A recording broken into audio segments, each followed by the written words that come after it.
Hello students, welcome back to our channel. आज के इस वीडियो में मैं आप लोगों को एमएस वर्ड में किसी भी स्कूल या कॉलेज का जो एडमिशन रिसीप बुक होता है या बिल बुक होता है, मैं उसे बनाना सिखाऊंगी।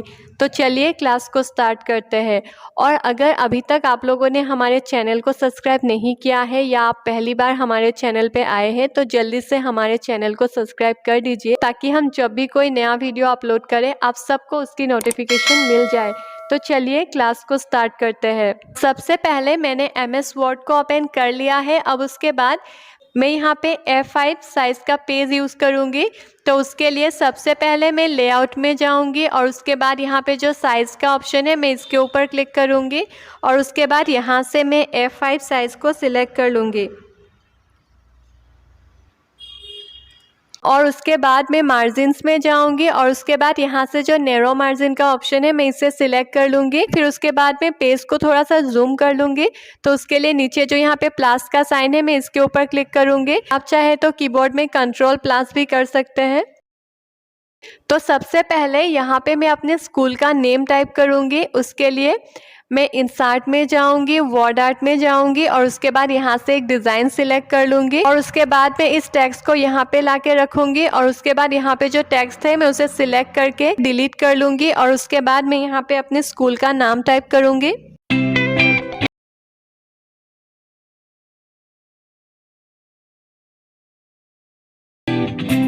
मैंने यहाँ पे कोई स्पेसिफिक स्कूल का नाम टाइप नहीं किया है, लेकिन आप यहाँ पे अपने स्कूल का नाम टाइप कर लीजिए। फिर उसके बाद मैं टेक्स्ट के साइज़ को चेंज कर लूँगी। उसके लिए मैं टेक्स्ट को सिलेक्ट करूँगी, होम टैब में जाऊँगी और उसके बाद यहाँ पे जो फॉन्ट साइज़ का ऑप्शन है मैं इसके ऊपर क्लिक करूँगी और उसके बाद मैं यहाँ से टेक्स्ट के साइज़ को चेंज कर लूँगी। उसके बाद मैं इस पॉइंट के ऊपर क्लिक करके वर्ड आर्ट के साइज को थोड़ा सा एडजस्ट कर लूँगी। फिर उसके बाद मैं टेक्स्ट को मूव करके यहाँ पे लाके रखूँगी। फिर उसके बाद मैं यहाँ पे एंटर प्रेस करूँगी। उसके बाद मैं यहाँ पे address, phone number, email address, website, ये सब यहाँ पे मैं टाइप कर लूँगी।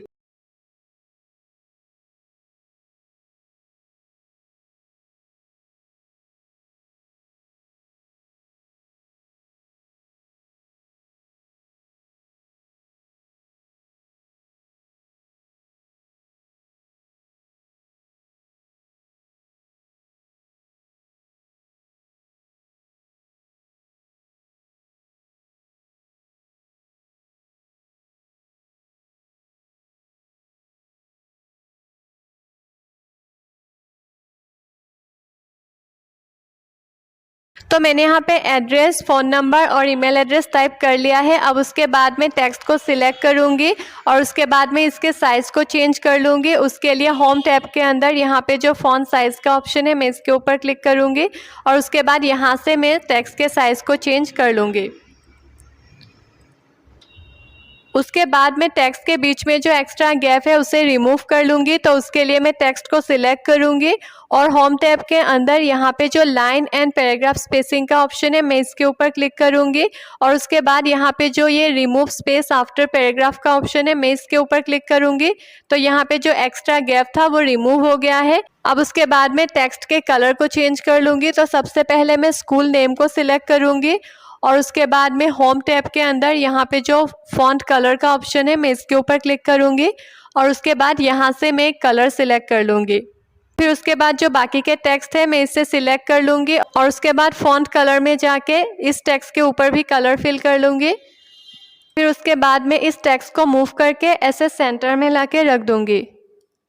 फिर उसके बाद यहाँ पे मैं अपने स्कूल का लोगो ऐड करूँगी। तो उसके लिए मैं इंसर्ट टैब में जाऊँगी, पिक्चर्स में जाऊंगी, दिस डिवाइस पे क्लिक करूंगी और उसके बाद यहाँ से मैं एक लोगो को सिलेक्ट कर लूँगी। मैं इस लोगो के ऊपर क्लिक करूँगी और उसके बाद मैं इसे इंसर्ट कर लूँगी। तो ये देखिए मेरा ये पिक्चर यहाँ पे आ गया है। अब उसके बाद मैं पिक्चर फॉर्मेट में जाऊँगी, रैप टेक्स्ट में जाऊँगी और उसके बाद यहाँ पे जो ऑप्शन है इन फ्रंट ऑफ टेक्स्ट का मैं इसके ऊपर क्लिक करूँगी और उसके बाद मैं इस पॉइंट के ऊपर क्लिक करके पिक्चर के साइज़ को एडजस्ट कर लूँगी और उसके बाद मैं इस पिक्चर को मूव करके यहाँ पे लाके ऐसे रख दूँगी। इसके साइज़ को मैं थोड़ा सा और एडजस्ट कर लूँगी और उसके बाद मैं इस पिक्चर को यहाँ पे ऐसे लाके रख दूँगी। फिर उसके बाद यहाँ पे जो मैंने नेम टाइप किया था इसके साइज़ को मैं थोड़ा सा बड़ा कर लूँगी उसके लिए मैंने टेक्स्ट को सिलेक्ट कर लिया। अब उसके बाद में फ़ॉन्ट साइज़ में जाके इसके साइज़ को थोड़ा सा और बड़ा कर लूँगी। उसके बाद में इस पॉइंट के ऊपर क्लिक करके इसको ऐसे ड्रैग कर लूँगी। उसके बाद में स्कूल नेम को सिलेक्ट करूँगी और इस टेक्स्ट को मैं बोल्ड कर लूँगी। फिर उसके बाद में इंसर्ट में जाऊंगी, शेप्स में जाऊंगी और यहाँ से एक रेक्टेंगल शेप को सिलेक्ट करूंगी और उसके बाद मैं उस रेक्टेंगल शेप को यहाँ पे ऐसे लाके ड्रॉ कर लूँगी और उसके बाद में इस शेप के कलर को चेंज कर लूँगी। तो उसके लिए मैं शेप फॉर्मेट में जाऊँगी, शेप फिल में जाऊँगी और उसके बाद यहाँ से मैं एक कलर सिलेक्ट कर लूँगी और उसके बाद शेप आउटलाइन में जाके मैं नो आउटलाइन कर लूँगी। तो मैंने यहाँ पे एक शेप ऐड कर लिया है। अब उसके बाद में इंसर्ट में जाऊँगी, वर्ड आर्ट में जाऊँगी और यहाँ से एक डिज़ाइन सिलेक्ट कर लूँगी और उसके बाद यहाँ पे मैं टाइप करूँगी रिसिप्ट और उसके बाद मैं टेक्स्ट के साइज़ को चेंज कर लूँगी और उसके लिए मैं फ़ॉन्ट साइज़ में जाऊँगी और यहाँ से मैं एक साइज़ सिलेक्ट कर लूँगी और उसके बाद मैं टेक्स्ट को बोल्ड कर लूँगी और इसके डिज़ाइन को भी चेंज कर लूँगी। उसके लिए मैं फ़ॉन्ट में जाऊँगी और यहाँ से मैं एरियल ब्लैक नाम का जो डिज़ाइन है मैं उसे सिलेक्ट करूँगी और उसके बाद में इस टेक्स्ट को मूव करके यहाँ पे लाके ऐसे रख दूँगी और उसके बाद में टेक्स्ट के कलर को चेंज कर लूँगी। उसके लिए मैं टेक्स्ट को सिलेक्ट करूँगी और होम टैब के अंदर यहाँ पे जो फ़ॉन्ट कलर का ऑप्शन है मैं इसके ऊपर क्लिक करूँगी और उसके बाद यहाँ से मैं वाइट कलर सिलेक्ट कर लूँगी। फिर उसके बाद मैं इंसर्ट टैब में जाऊँगी, शेप्स में जाऊँगी और यहाँ से एक टेक्स्ट बॉक्स को सिलेक्ट कर लूँगी और उसके बाद इस टेक्स्ट बॉक्स को यहाँ पे ड्रॉ कर लूँगी। फिर उसके बाद यहाँ पे मैं टाइप कर लूँगी। सबसे पहले मैं यहाँ पे टाइप करूँगी नेम ऑफ स्टूडेंट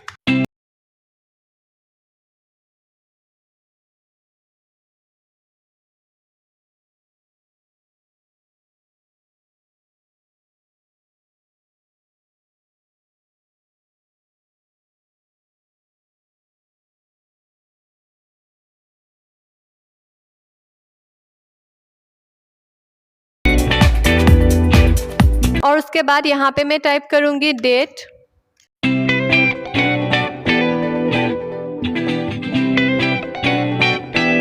फिर उसके बाद यहाँ पे जो ये टेक्स्ट बॉक्स है मैं इसके अंदर का जो वाइट कलर का फिल है और ब्लैक कलर का जो आउटलाइन है मैं उसे रिमूव कर लूँगी। तो उसके लिए मैं शेप फॉर्मेट में जाऊँगी, शेप फिल में जाऊँगी और नो फिल कर लूँगी। फिर उसके बाद मैं शेप आउटलाइन में जाके नो आउटलाइन कर लूँगी और उसके बाद मैं इस पॉइंट के ऊपर क्लिक करके शेप के साइज़ को थोड़ा सा एडजस्ट कर लूँगी और उसके बाद मैं इस टेक्स्ट को यहाँ पे लाके ऐसे रख दूँगी।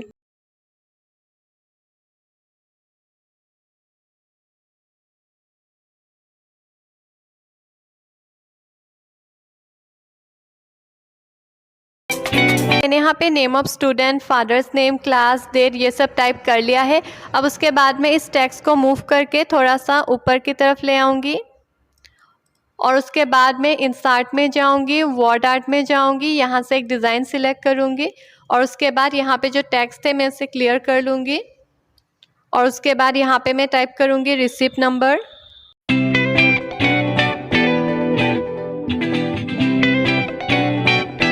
और उसके बाद में इस टेक्स्ट को यहाँ पे रखूँगी और उसके बाद में इसके साइज़ को चेंज कर लूँगी। उसके लिए टेक्स्ट को सिलेक्ट करूँगी, होम टैब के अंदर जाऊँगी और उसके बाद यहाँ पे फ़ॉन्ट साइज़ में जाके इसके साइज़ को चेंज कर लूँगी और उसके बाद इसके कलर को चेंज कर लूँगी। उसके लिए मैं फ़ॉन्ट कलर में जाऊँगी और यहाँ से मैं रेड कलर सिलेक्ट करूँगी और उसके बाद मैं टेक्स्ट को बोल्ड कर लूँगी और उसके बाद मैं टेक्स्ट को मूव करके यहाँ पे ऐसे ला के रख दूँगी और उसके बाद में इंसर्ट में जाऊंगी, शेप्स में जाऊंगी और यहाँ से एक लाइन सिलेक्ट कर लूँगी और उसके बाद में इस लाइन को यहाँ पे ऐसे ड्रॉ कर लूँगी और उसके बाद में शेप फॉर्मेट में जाऊंगी, शेप आउटलाइन में जाऊंगी और इसके कलर को चेंज कर लूँगी। फिर उसके बाद में इसके थिकनेस को भी थोड़ा सा बड़ा कर लूँगी। तो उसके लिए वापस से मैं शेप आउटलाइन में जाऊँगी, वेट में जाऊँगी और उसके बाद यहाँ से इस लाइन के थिकनेस को थोड़ा सा बड़ा कर लूँगी। फिर उसके बाद यहाँ पे मैं एक टेबल को इंसर्ट करूँगी। उसके लिए मैं इंसर्ट में जाऊँगी, टेबल में जाऊँगी और उसके बाद यहाँ पे जो इंसर्ट टेबल का ऑप्शन है मैं इसके ऊपर क्लिक करूँगी। तो जैसे ही मैंने इंसर्ट टेबल पे क्लिक किया यहाँ पे कुछ इस तरह का इंटरफेस शो हो रहा है।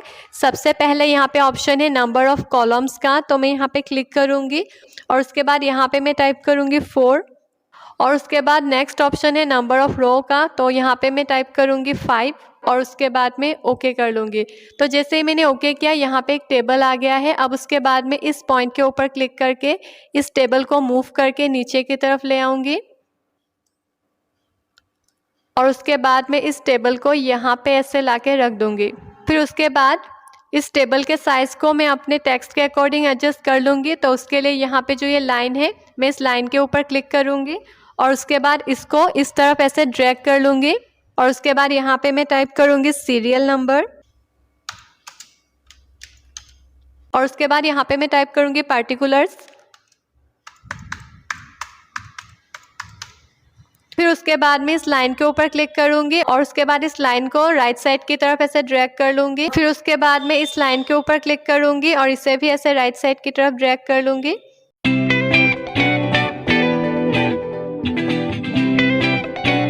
फिर उसके बाद मैं इस लाइन के ऊपर क्लिक करूँगी और उसके बाद इसको ऐसे नीचे की तरफ ड्रैग कर लूँगी।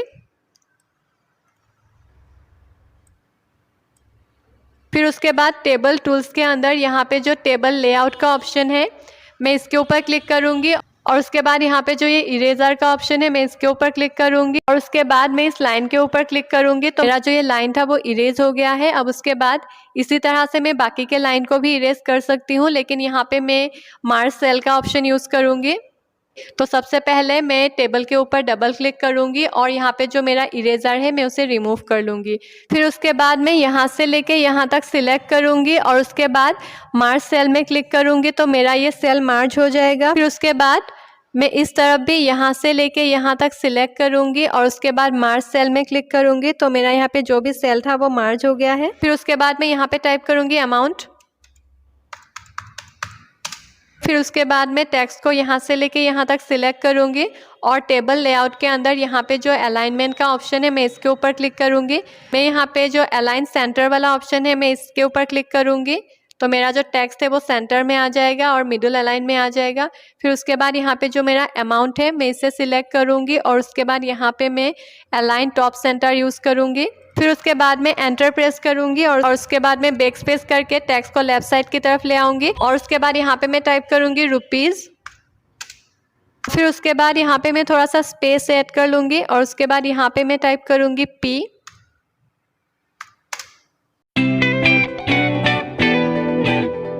फिर उसके बाद मैं इस टेक्स्ट के साइज़ को थोड़ा सा बड़ा कर लूँगी। उसके लिए मैं टेक्स्ट को सिलेक्ट करूँगी और उसके बाद होम टैब में जाके इसके साइज़ को थोड़ा सा बड़ा कर लूँगी और उसके बाद यहाँ पे मैं सीरियल नंबर टाइप करूँगी। उसके बाद पार्टिकुलर्स के अंदर मुझे जो भी टाइप करना है वो मैं टाइप कर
तो मैंने यहाँ पे कुछ पॉइंट्स ऐड कर लिया है। आप यहाँ पे कुछ और भी पॉइंट्स ऐड कर सकते हैं या फिर यहाँ से कुछ पॉइंट्स रिमूव भी कर सकते हैं। आप अपने स्कूल या कॉलेज के रूल्स के अकॉर्डिंग यहाँ पे आपको जो भी टाइप करना है आप टाइप कर सकते हैं। फिर उसके बाद मैं इस टेक्स्ट को सिलेक्ट करूँगी और इसके अलाइनमेंट को सेंटर कर लूँगी। फिर उसके बाद मैं इस लाइन के ऊपर क्लिक करूँगी और इसको नीचे की तरफ ऐसे ड्रैग कर लूँगी। फिर उसके बाद मैं इंसर्ट में जाऊंगी, शेप्स में जाऊंगी और उसके बाद यहाँ से एक टेक्स्ट बॉक्स को सिलेक्ट कर लूँगी और उसके बाद मैं इस टेक्स्ट बॉक्स को यहाँ पे से ड्रॉ कर लूँगी और उसके बाद यहाँ पे मैं टाइप करूँगी टोटल, फिर एंटर करूँगी। फिर उसके बाद यहाँ पे मैं टाइप करूँगी पेड और उसके बाद यहाँ पे मैं टाइप करूँगी बैलेंस।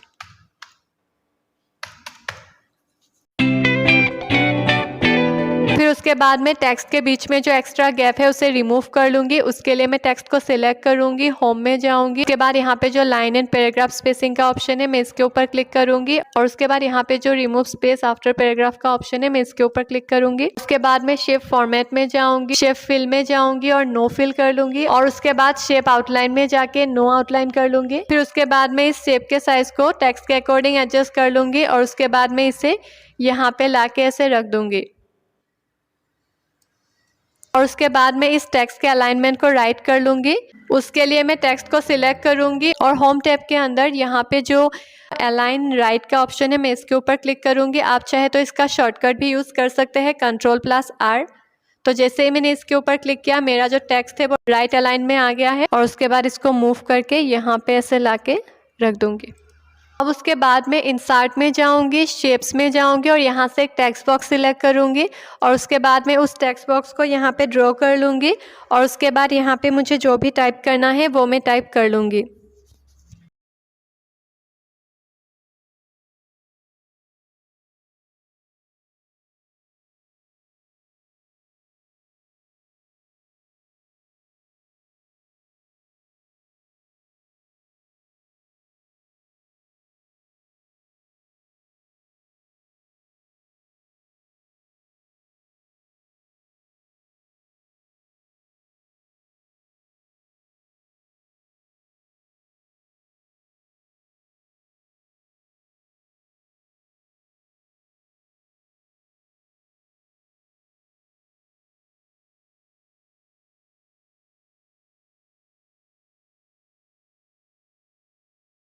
तो मैंने यहाँ तक टाइप कर लिया है। अब उसके बाद यहाँ पे जो एक्स्ट्रा गैप है मैं उसे रिमूव करूँगी। उसके लिए मैं टेक्स्ट को सिलेक्ट करूँगी, होम टैब में जाऊँगी और उसके बाद यहाँ पे लाइन एंड पैराग्राफ स्पेसिंग पे क्लिक करूँगी और उसके बाद यहाँ पे जो रिमूव स्पेस आफ्टर पैराग्राफ का ऑप्शन है मैं इसके ऊपर क्लिक करूँगी और उसके बाद शेप फॉर्मेट में जाके इसके फिल और आउटलाइन को रिमूव कर लूँगी। सबसे पहले मैं शेप फिल में क्लिक करूँगी, नो फिल करूँगी, शेप आउटलाइन में क्लिक करूँगी, नो आउटलाइन करूँगी और उसके बाद मैं इस टेक्स्ट बॉक्स के साइज़ को एडजस्ट कर लूँगी और उसके बाद मैं इस टेक्स्ट को मूव करके यहाँ पे लाके ऐसे रख दूँगी।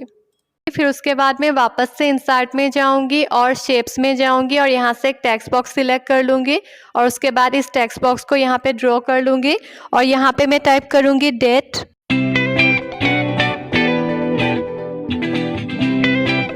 और उसके बाद शेप फिल में जाके नो फिल करूँगी, शेप आउटलाइन में जाके नो आउटलाइन करूँगी और उसके बाद मैं इस टेक्स्ट को यहाँ पे ऐसे रख दूँगी। फिर उसके बाद मैं इंसर्ट में जाऊँगी, वर्ड आर्ट में जाऊँगी और यहाँ से एक डिज़ाइन सिलेक्ट करूँगी और उसके बाद इस टेक्स्ट को मूव करके नीचे की तरफ ले आऊँगी और उसके बाद यहाँ पे मैं टाइप करूँगी सिग्नेचर और उसके बाद मैं इस टेक्स्ट के साइज़ को चेंज कर लूँगी। उसके लिए होम टैब में जाऊँगी, फ़ॉन्ट साइज़ में जाऊँगी और इसके साइज़ को चेंज कर लूँगी और उसके बाद मैं इस टेक्स्ट को मूव करके यहाँ पे लाके रख दूँगी और उसके बाद मैं इसके साइज़ को थोड़ा सा और छोटा कर लूँगी और उसके बाद मैं इस टेक्स्ट को सिलेक्ट करूँगी और यहाँ पे जो ये बोल्ड का ऑप्शन है मैं इसके ऊपर क्लिक करूँगी तो मेरा ये टेक्स्ट बोल्ड हो जाएगा। फिर उसके बाद मैं इस लाइन को भी सिलेक्ट करूँगी और इसे बोल्ड कर लूँगी। तो ये देखिए मेरा जो ये रिसीप बुक है वो कंप्लीट हो गया है और आप चाहे तो पेज के ऊपर वाटरमार्क ऐड कर सकते हैं, पेज के ऊपर कलर ऐड कर सकते हैं, बॉर्डर ऐड कर सकते हैं। तो चलिए सबसे पहले मैं आप लोगों को वाटरमार्क ऐड करके दिखाती हूँ।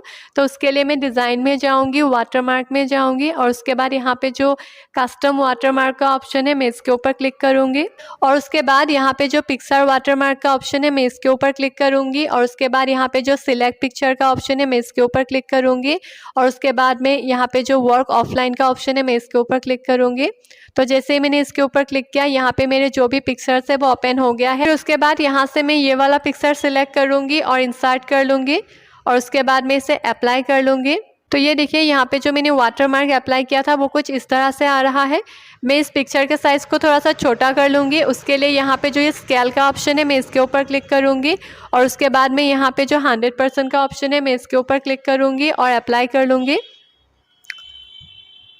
मैं इसके साइज़ को थोड़ा सा और छोटा कर लूँगी, तो उसके लिए मैं यहाँ पे जो 50% का ऑप्शन है मैं इसके ऊपर क्लिक करूँगी और अप्लाई कर लूँगी। तो ये देखिए यहाँ पे मेरा ये लोगो आ गया है। अब उसके बाद मैं इसे क्लोज़ कर लूँगी। फिर उसके बाद मैं पेज के ऊपर कलर अप्लाई करूँगी, तो उसके लिए मैं डिज़ाइन में जाऊँगी और उसके बाद यहाँ पे जो पेज कलर का ऑप्शन है मैं इसके ऊपर क्लिक करूँगी और उसके बाद मैं यहाँ से कलर सेलेक्ट कर लूँगी। तो जैसे ही मैंने पेज के ऊपर कलर अप्लाई किया है, आप देख सकते हैं यहाँ पे जो मैंने वाटरमार्क ऐड किया था उस पिक्चर का कलर थोड़ा सा चेंज हो गया है। तो उसके लिए मैं वापस से वाटरमार्क में जाऊँगी, कस्टम वाटरमार्क में जाऊँगी और उसके बाद यहाँ पे जो ये वॉश आउट का ऑप्शन है मैं इसके ऊपर क्लिक करूँगी और उसके बाद इसे अप्लाई कर लूँगी। तो ये देखिए अभी मेरा वाटरमार्क कुछ इस तरह का दिख रहा है। फिर उसके बाद मैं इस टेक्स्ट को यहाँ से लेके यहाँ तक सिलेक्ट करूँगी और होम में जाके इसे बोल्ड कर लूँगी और उसके बाद यहाँ पे जो मैंने टेक्स्ट टाइप किया था मैं इसे भी बोल्ड कर लूँगी और उसके बाद मैं इस टेक्स्ट को भी सिलेक्ट करके बोल्ड कर लूँगी। फिर उसके बाद मैं यहाँ पे बॉर्डर ऐड करूँगी। उसके लिए मैं डिज़ाइन में जाऊँगी और पेज बॉर्डर में जाऊँगी और उसके बाद मैं यहाँ से एक डिज़ाइन सिलेक्ट कर लूँगी। मैं इस वाले डिज़ाइन को सिलेक्ट करूँगी और ओके कर लूँगी। तो ये देखिए यहाँ पे ऐसे एक बॉर्डर आ गया है। अब उसके बाद मैं इस टेक्स्ट को थोड़ा सा ऊपर की तरफ ले आऊँगी।